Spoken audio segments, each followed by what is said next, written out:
Alright, here I am, back to give the Tvidler another shot. I haven't cleaned my ears with anything in 3 days, and we're going to stick this bad boy in my ear here, and twist, and twist, and twist my right ear.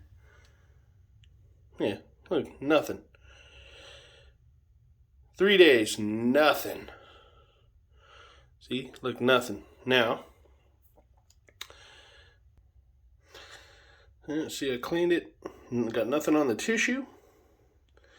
Now we're going to try the left ear, Tvidler again, and stick it in, twist, twist, twist, twist. Nothing. Nothing. Yeah. 3 days, nothing. This product sucks. Said I was hoping to make these videos and see, a lot of gunk on this shit, and I don't know. Nothing though. Kind of disappointing. Should you buy it? I don't know.